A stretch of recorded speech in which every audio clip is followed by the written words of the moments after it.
اسم العامل، رقم الموبايل، إجمالي مبلغ التأمين، تكلفة العامل من المبلغ ده، وتكلفة الشركة من مبلغ التأمين. طيب في المثال هنا عندي هو عايز ايه؟ هو عايز يعرف في التاريخ ده العامل أخد كام، أو تكلفة العامل هنا كانت كام. يعني في 1/1/2020 محمد سعيد كان حصته كام؟ علي خليل وأسماء السيد. طيب يعني هنا عندي كام شرط للجمع؟ عندي شرط التاريخ وعندي شرط العامل. يبقى كريتيريا رينج 1 اللي هي مثلا ممكن تبقى أسماء العمال، كريتيريا رينج 2 ممكن تبقى هي التاريخ. طيب قبل ما نحسب الدالة، تعالى الأول نبص على حصة العامل 60% وحصة الشركة 40. طب 60 و40 من ايه؟ من مبلغ التأمين. طيب لو عايز احسبها هاجي هنا هدوس ايكوال، هقول له المبلغ ده وهبدأ اقول له هضربه في 60%. بس ثانية واحدة، انا عايز لما شد الاكسل يخلص الرقم ده ويضرب 2500 في 60%. طب ايه الحاجة الثابتة عندي؟ هي ال60%. فهبدأ ان انا اثبتها صف وعمود، يعني انا عايز 60% دي ما تتحركش، وادوس انتر وابدأ ان انا اشد.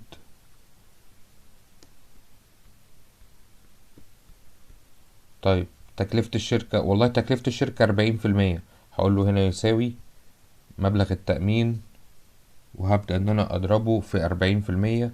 وبرضو عايز ال40% متتحركش، فهثبتها صف وعمود، يعني F4 مرة واحدة. هدوس انتر وهبدأ ان انا اسحب الارقام بتاعتي. طيب انا كده حضرت تكلفة العامل وتكلفة الشركة. عايز بقى اعرف المعطيات دي. هبدأ هنا ان انا استخدم دالة sum ifs. بيقول لي ايه السم رينج بتاعك؟ والله يعني هنا شغال في حصة العامل، فعايز احسب تكلفة العامل. علم على تكلفة العامل ودوس F4 عشان المكان ما يتغيرش. فاصلة كريتيريا رينج 1 فين مكان تواجد الشرط الاول. انا هنا لو عايز اجمع اول شرط عندي يبقى التاريخ، فيبقى مكان تواجد الشرط الاول في كل التواريخ، وادوس F4. طيب فاصلة عايز ايه من التواريخ دي؟ والله انا عايز اول واحد. طيب هو التواريخ عندي مكتوبة بالطول ولا بالعرض؟ لا مكتوبة بالعرض، يعني مكتوبة على صف. طيب هو الصف ده رقمه 7، فهبدأ ان انا اثبت رقم 7، الدولار ساين قبل رقم 7. فاصلة كريتيريا رينج 2 فين مكان تواجد الشرط التاني؟ والله انا بجمع برضو بشرط العمال. علم على اسم العامل F4. فاصلة طيب انت عايز اول حد محمد سعيد، ويخلص ينزل لعلي خليل، بعد كده يخلص ينزل لاسماء. طب التلاتة دول مكتوبين والله بالطول، مكتوبين على حرف الاي، فهبدأ ان انا اثبت حرف الاي 1 2 3 وادوس انتر. تبدأ ان انت تسحب المعادلة بتاعتك.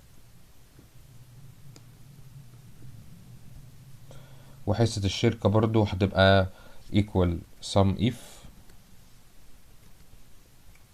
المرة دي تكلفة العامل sum range بتاعي F4 كريتيريا رينج 1. تعال نقول المرة دي هاخد اسم العامل، هيبقى هو مكان تواجد الشرط الأول.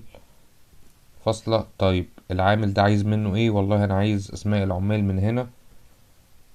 طب العمال دول مكتوبين بالطول، يعني أنا عايز أثبت.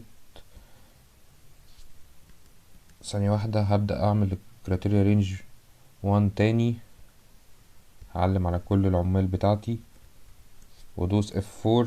فاصلة عايز ايه؟ والله أنا عايز العامل محمد سعيد، وعايز اثبت هنا المرة دي حرف ال N، او عايز اثبت بالطول. هدوس F4 مرة 2 3. فاصلة كريتيريا رينج 2 فين مكان تواجد الشرط التاني؟ هيبقى كل التواريخ بتاعتي، هثبتها.